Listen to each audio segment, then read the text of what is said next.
Hello, my name is Isaiah Rana, and today I will be speaking on countering the Belt and Road Initiative in the Indo-Pacific with development aid. So, before getting into this topic, I want to provide a brief overview on the Belt and Road Initiative and give a little background history on the matter. Now, the Belt and Road Initiative is the premier foreign policy tool of Beijing that was initially premiered by President Xi Jinping back in 2013. It exists primarily as a widespread multi-regional infrastructure platform with an overland trade belt that stretches from eastern China through Central Asia, South Asia, all the way through the likes of the Middle East into Western Europe, and is paired with a sea belt with different ports through the likes of Southeast Asia, South Asia, the Middle East, Africa, and into the Mediterranean. The Belt and Road Initiative really has a twofold aim. It aims to create an infrastructure and economic development partnership platform for the global South, and then also to interconnect the Chinese economy with the global economy. Ultimately, the goal of the Belt and Road Initiative is to realign China at the center of a massive global trade network and a development network as well. Now, there is a specific necessity of countering China's influence with development aid for the United States. As we know, great power competition is alive and well within the global arena. To paraphrase former Secretary of State Antony Blinken in his statement within the Biden administration's 2023 National Security Strategy document, former Secretary of State Blinken mentioned that China is the only country with both the will to realign the international system and the diplomatic, economic, military, and technological power to do so. This reality was very much a threat to U.S. national security interests back in 2023 and has only continued to grow more and more important in 2025. And with the Trump administration coming in office, things have really only become more interesting in that regard, as the Trump administration's rather consistent, widespread tariff policies has placed the United States in a precarious position within the international order. The U.S. has begun alienating key strategic allies in the first world, such as those in Europe and those in North America. Developing nations that are heavily export reliant in their economies have been left vulnerable by U.S. tariffs.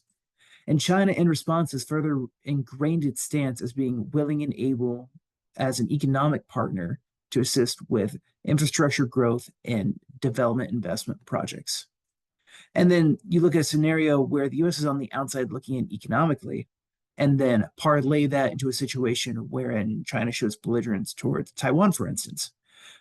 In those situations where we only have defense partnerships, as great as systems such as the Quadrilateral Security Dialogue in the Pacific is, we lack really a lot of the preemptive tools to keep China from getting to the point, such as Russia did with Ukraine, of pursuing invasion. So, outside of just the Taiwan situation, how do we counter China and how do we counter their influence by the Belt and Road Initiative? Well, I believe that development aid can act as a bridge between United States and alienated partner states. And by alienated, I don't simply just mean by US tariffs, but also those that have been drawn into the Chinese sphere of influence as well. Now, this can be achieved by taking the fight to China in their own backyard, aka the Indo-Pacific. Now, it is important to understand the implications of soft power influences in a multipolar world. If the US is to, uphold its level of influence, uphold its ability to be a leader in the international system, it has to be able to deal on a multipolar level, on a regional level with the power players that be.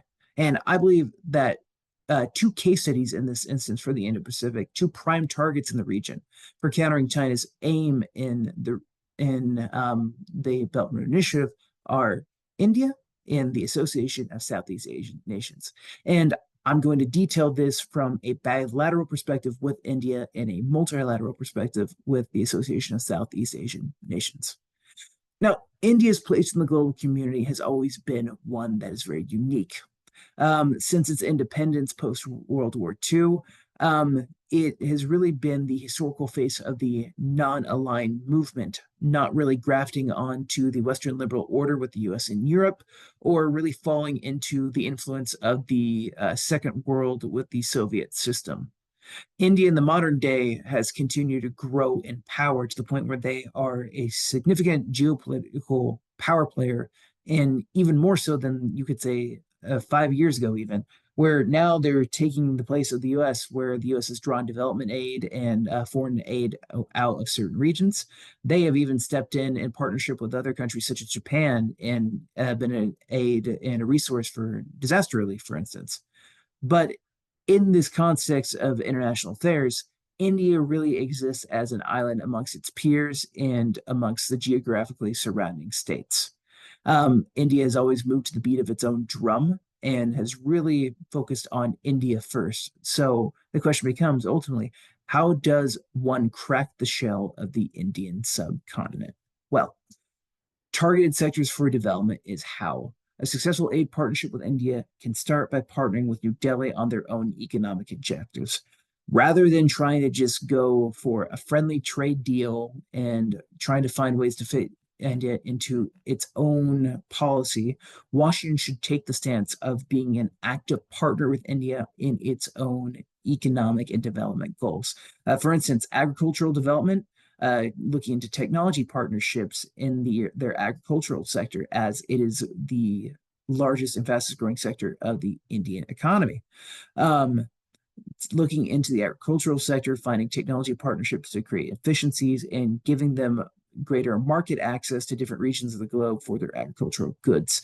Manufacturing development, positioning India as a Chinese alternative. And as many know, with the express decoupling from China from a manufacturing perspective, much of the globe is looking for a new manufacturing partner. The US could easily elevate India into that place by helping them develop manufacturing capacities. And then infrastructure development, public works and sustainable green projects, helping India to really work on natural resource extraction, to work on public infrastructure such as roads and railways, and then also to work on green sustainable energy projects as well to keep India in line with their goals of pursuing green energy commitments. All are very possible in this situation, development aid. And then finally, defense development, fostering a coordinated self-sufficiency for India. Much in the same way we have a relationship with Poland on defense. We take the 2023 agreement that the Biden administration made with New Delhi and continue to build off of that and look for ways to continually invest in India's defense capacities, not only from the perspective of weapons deals and helping with cybersecurity suites, but also helping them develop their own defense manufacturing capacities as well. Now, the big ticket item here is integrating India via the India Middle East Europe Economic Corridor. This is a formal alternative to the development networks fostered by the Belt and Road Initiative that ingrains India into the formal trade networks of the globe. It's a pragmatic approach with a very limited scope compared to the Belt and Road Initiative, which is spread throughout Europe, Central Asia, Africa, even South America, and the Middle East. This is very targeted, where India is connected from routes, as you can see, from Mumbai over into the Saudi Arabia and the UAE, and further from there up through the Middle East and into the Mediterranean and into Europe from there. The limited scope is much more easier for the U.S. to manage, much more efficiently able to coordinate, and also helps sustain allies such as those in the Middle East and keep them as well from being enticed into the sphere of influence of the Belt and Road Initiative. It also allows for the prioritization of World Bank funding toward regional infrastructure, which will further involve the likes of Europe into the Indian economy. And also, overall, India becomes elevated to a multi-regional economic influencer where their goods are being spread worldwide. Now, the second route here, the multilateral route, the Association of Southeast Asian Nations, which is really the future of the Indo-Pacific. Now, what is ASEAN? So it is a regional bloc of the states of Brunei, Cambodia, Indonesia, Laos, Malaysia, Myanmar, the Philippines, Singapore, Thailand, and Vietnam.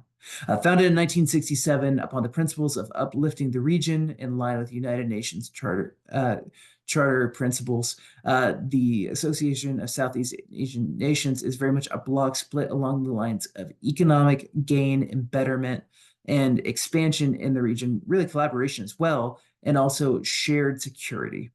So these principles have continued into the modern era with a focus on the Association of Southeast Asian Nations centric progress in the Indo-Pacific. And what I mean by that is really in their dealings with other states in the Indo-Pacific and in Asia, putting a bloc-centric focus, putting in much in the same way that India was India first, putting the interests of the bloc first and forcing other nations to prioritize those in their dealings with ASEAN member states or ASEAN as a body of the whole. Now, ASEAN and BRI, with such a large membership base, really the relationships between ASEAN and the Belt and Road Initiative vary greatly on a state-to-state basis.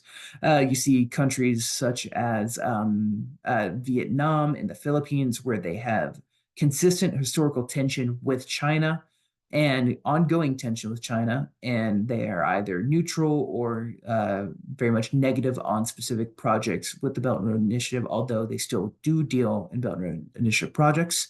And then you compare that with the likes of Thailand and Cambodia, who very much have a great deal of investment in infrastructure projects, and that looks like a lot of investment from the energy sectors and transportation infrastructure from China foreign direct investment, China development investment banks into these Southeast Asian nations. Now, the Belt and Road Initiative projects have largely been targeted, as I said, on the fronts of infrastructure, natural resources, service industries such as financial tech and green technologies. And then ASEAN as an organization is very much welcome to Belt and Road Initiative projects, which is a major concern, with a centralized focus on its, again, the core values and priorities of ASEAN, that shared collaboration of economic development. The rising tide raises all ships.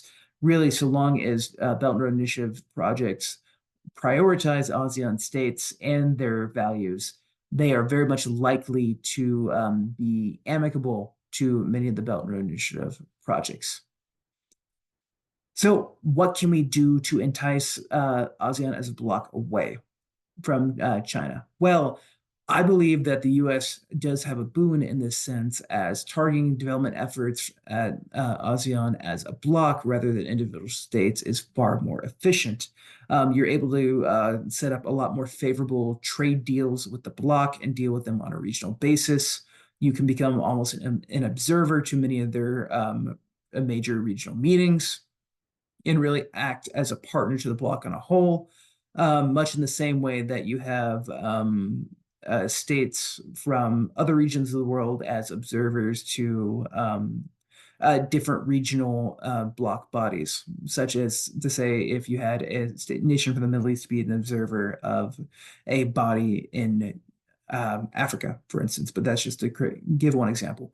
But overall, a common value alignment is important in this situation where, much as with India, the U.S. shows that is willing and able to prioritize a collaborative economic development approach with ASEAN nations as a whole. And then also an organized opposition to Belt and Road Initiative influence is really a boon that we could see from working with ASEAN. Whereas if you are able to show the group as a whole that you are a primed and ready development partner that is not only going to meet their needs and prioritize their needs as equivalent partners, but also give them access to new markets via different trade deals, different infrastructure developments, and so on and so forth, you could entice the group as a whole away, as a block away, rather than just spending time trying to court individual nations as one.